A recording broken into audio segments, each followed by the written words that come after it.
Ladies and gentlemen, I'm so excited right now to talk to Alika Tengan, the director of a brilliant film debuting at the Sundance Film Festival every day. Is it Kaimuki? Did I say that right? Kaimuki. Nice, nice. Can you tell everybody about this awesome movie that's going to be debuting at the Sundance Film Festival? Yeah, so the story follows my good friend Naz Kawakami as he prepares to try to move and leave Hawaii for the first time as a Hapa Hawaiian Japanese man, and sort of what that means in terms of his identity, but also how that informs and shapes this larger decision uh, of this decision that's happening in the background of the pandemic. The film is not about the pandemic, but it takes place during the pandemic, and I think frames and gives stakes to a lot of these major decisions that the character is facing. I like that. And I think identity is a huge thing with this film, both outwardly and internally, because your character has confliction the entire film, whether it's about how, the fact that he doesn't truly look like what you'd say a Hawaiian should look like, or doesn't feel like Hawaii is where he needs to be. Can you talk about the theme of not fitting in, whether it's aesthetically or not? Yeah, I mean that was a huge thing for me and Naz because I am of the same genetic makeup. I am Native Hawaiian and Japanese, and so I've also like dealt with sort of identity issues and had my own set of identity crises throughout the year, and feelings of not being Hawaiian enough or Japanese enough. Where do I fit into this ecosystem in Hawaii? I think that contributes to this sort of like untetheredness that me and Naz have experienced in our lives, and so that I think really informed a lot of this major decision for him. I like that. As a half Latino, half white man, I can understand. Oftentimes, I don't feel like I'm brown enough or Mm, white enough to do yeah. either. So that does touch with me as well, and I noticed that, and I really loved. I loved Naz's character. How close is that to just being him being him? um it's 50-50. I guess it's a caricature of Naz, so it's like, I don't know if you've seen that Joaquin Phoenix movie, I'm Still Here. Yeah, It's that's kind of how I've described this movie. It's like, yes, that is Naz, but at the same time it's Naz playing a character and exaggerating, the worrying and the anxiety and the and antagonism. I think those are all exaggerated for the film. I like that. So he took the pro wrestling approach, which is the best way to get over is be yourself times 11, There we go. Yeah, right? that's what we did. I love that. And you're making history here at Sundance. Is that right? You're the first Hapa Hawaiian Asian director to have a film debut here. Is that correct? Yeah, I believe it's the first Native Hawaiian feature film to play at the festival. They've had short films by Native Hawaiians in the past. Tai Sanga and Kiara Lacey, I think, were the first filmmakers to have films in the festival, but this is the first feature length film by a Native Hawaiian in the festival. So really honored. As you should be, man. And it's always good when you're the first to do something. It's even better when it's as good as this movie is, because I'll tell you one of the cool things. The movie doesn't look like it's all shot. It's all shot in Hawaii, right? Yeah. It doesn't look like Hawaii to me. It looks like any major city in America you could just pick. It has those same similar look to it, and it's all framed like that. When I think of Hawaii, again, I go to the stereotype of it. It's all beaches, but there are cities, right?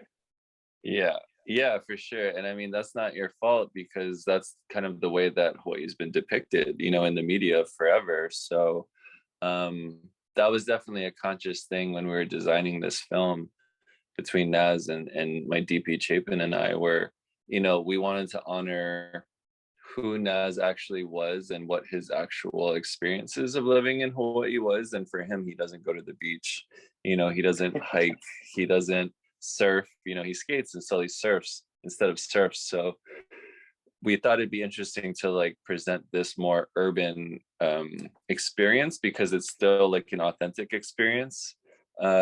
It's just something we haven't seen, I think. Yeah, it really felt like it was shot in L.A. or because it had that California cool to it. But I guess Hawaii cool ain't that different, is it? Yeah, that's cool that you felt that way.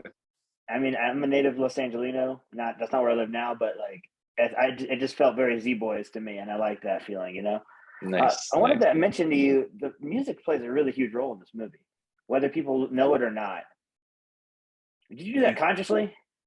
Yeah, no, I mean, again, Naz actually worked at that radio station, that college radio station in real life. So music is a huge part of his life. And so he was always listening to music when we were doing stuff and writing. So we knew that it was going to be an ever present part of the film. And I also, I love music as well. So um, a lot of the bands are actually Naz's friends. They're local bands that we really were excited to be able to showcase. And then when we got into the editing room, I was listening to these two other artists, Nila Fryanya and Taishi, a lot, and their music really kind of like sunk in to the rhythm of everything else that we had going. So that's how we arrived at the soundtrack. I like that, man. It's very lo-fi vibes, and it's all. This might be the first time I think that I've gone to Sundance in 4 years that I've had a movie that had an accompanying Spotify playlist. So that's pretty awesome. cool. I love that. Yeah, they emailed that out to us. I was like, it has a what now? Well, that's pretty cool. Now we've talked about your movie and the fact that you're making history in more than one way here, Alika. But I wanted to ask you about you as a filmmaker. Who are people that inspire you to want to be making films and make better films and keep getting better at your craft? Yeah, I mean, that's kind of why being a part of the festival is such a huge thrill, because so many of my favorite filmmakers have come out of Sundance. Certainly like the Duplass brothers, I think that in that aesthetic, I think this film is probably really indebted to them. But I know for like Naz, when we were writing it, he thought a lot about I don't know if you know like Richard Ayoade and his film Submarine. He Yeah, really I do. loves, yeah, he really loves Richard Ayoade, and so he thought about that a lot when we were writing it. And we have a pretty diverse sort of taste that we were working with. Moonlight obviously is a big, yeah, I could just go on and on. Yeah, it's pretty diverse. I like that Submarine name drop. It's a great movie. It's funny. The reason it caught my attention initially is because Ben Stiller is a huge executive producer on that, and it's a great film. Submarine's a great pull. Now, More this is going to people be should see it. Yeah.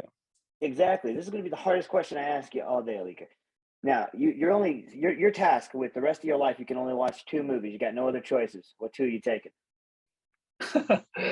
That is a really hard question. I guess my first answer was a film that I watched a lot at the end of high school, which was Eternal Sunshine of the Spotless Mind. Yeah, because I feel like there's so much replay value, and there you could watch it 1,000 times and still like see something new. Second film, that's first thing that came to mind for some reason, Blade Runner 2049, because I just like the world and like sinking into that world. It's also really Very long. different. Yeah, exactly. No, it's funny. One of my answers is actually Eternal Sunshine of the Spotless Mind. So that's a great answer. That's the best answer because that's also one of my answers. So good job. Nice. No one Okay, ever I'm says feeling that. a lot better then. Good. Good. And now I wanted to ask you, you're here at Sundance 2022. What's some of the stuff you're enjoying from the actual festival if you've gotten to check anything out? Yeah, not had nearly as much time as I would like, but certainly The Worst Person in the World was really strong. Leonore Will Never Die was really cool and inventive and fun. And of course, After Yang was Yeah. amazing. Yeah, After Yang's amazing. Yeah. Yeah. I still a whole bunch I want to see. What Yeah, was been your favorite from the well, yeah, After Yang, A Love Song was incredibly good, and Fire of Love. If Nice. you want a good documentary. Oh, right. Yes, I've heard so much about that. Yeah, Kogonada is a genius. That's all I'm He's gonna a say. genius. Yeah, he is a genius. No doubt about Genius. that. Now, why should people check out your film in the bevy of films that they could watch here at the Sundance Film Festival?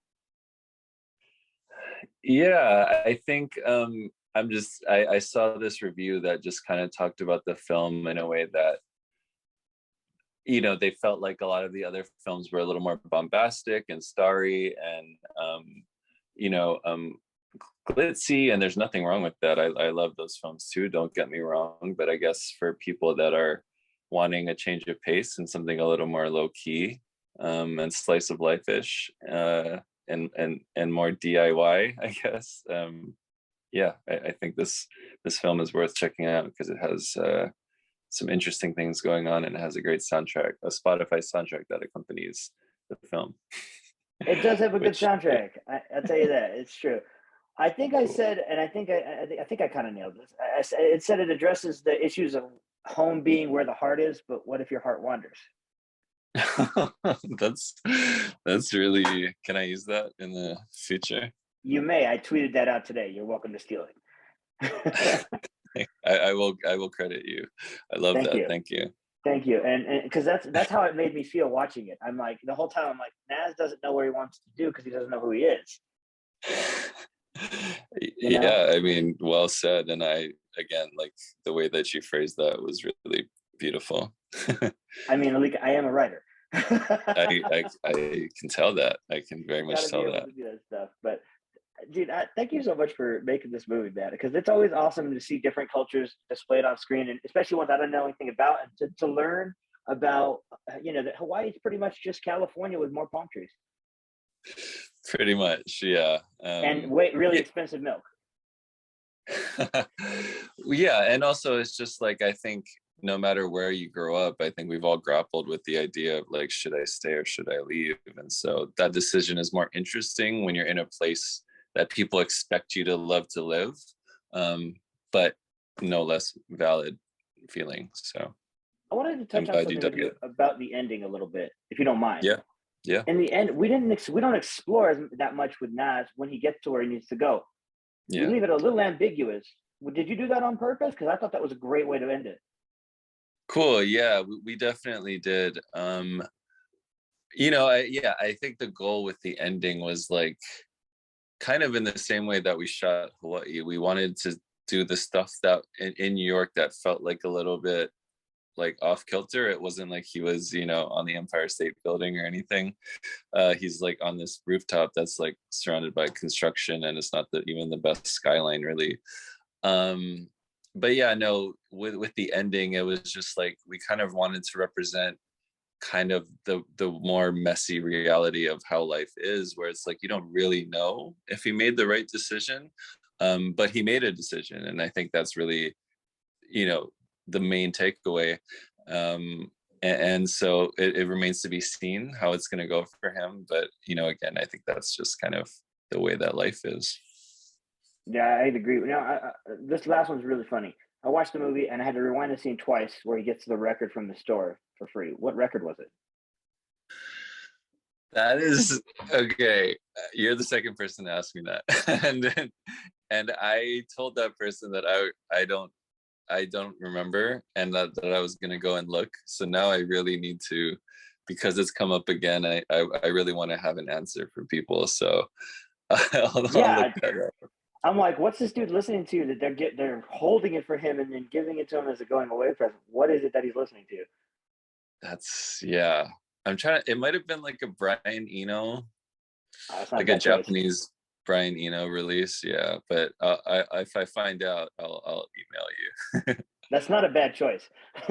Brian Yeah, A lot of George totally. Benson conversation in this movie. That was weird. I was like, George Yeah. Benson, of all the people you could pick, you pick George Benson. All right, fair enough. I mean that yeah, that's just what I mean. That was kind of a documentary moment there. He pulled that out and just riffed, and we went with it.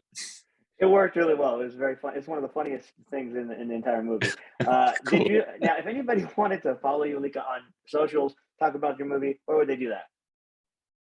Yeah, my Instagram handle is Alika_Tengan. And then the film Instagram is just Everyday in Kaimuki. So it's the same on Twitter as well. Got it, got it. And thank you for joining me, Alika. Did you want to leave the audience with anything else before I let you go? No, I mean, I really enjoyed this conversation, and your perspective and your energy. You have like a very infectious type of energy. So this was a fun conversation. Thanks for having me, man. I mean, I'm just a man. I just have manic energy, so that's just what I try to put through the screen every single time. I hope that whatever you're doing next, this was a great first feature, and I look forward to the second one. So Oh, have a thank you great so day, much. man, and Yeah, just stay cool, man. likewise. I really appreciate this, and yeah, thanks. This was really fun. Yeah, have a Uh, great day. you too.